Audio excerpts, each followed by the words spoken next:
Hello, I'm Catherine Boyle, President of Autism Housing Pathways. A two-bedroom accessory apartment attached to the family home is one of the most affordable options for owning property.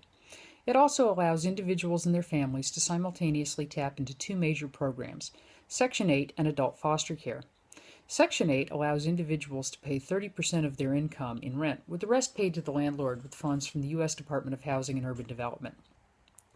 Normally, the holder of a Section 8 voucher is not allowed to rent from a family member, but in the case of a person with a disability, it is considered a reasonable accommodation. However, the individual must live in a separate unit from the landlord. Adult foster care is a program of MassHealth that pays a stipend to a support provider to live with a person with a disability. The provider must live in the same unit as the person.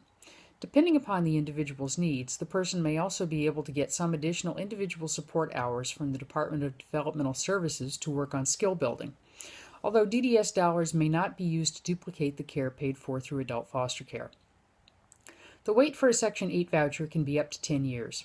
While waiting, a family member who is not a guardian can act as an adult family care provider, saving the stipend to cover some of the costs of adding on the accessory unit. This arrangement not only allows individuals to tap into multiple funding sources, it permits the individuals to stay in their home when the AFC support provider decides to move on. The house may also be left to a special needs trust, thus creating a permanent housing option. The biggest drawbacks to this model are zoning and affording the cost of adding on the accessory unit. While there are families already using this model, it could be made accessible to many more if zoning were addressed on the state or local level. In Rhode Island, an accessory unit is a by right use for a family member with a disability, as it is considered a reasonable accommodation under state law. Similarly, a loan program to help families defray the cost of adding on the unit could potentially cut the cost of this model in half.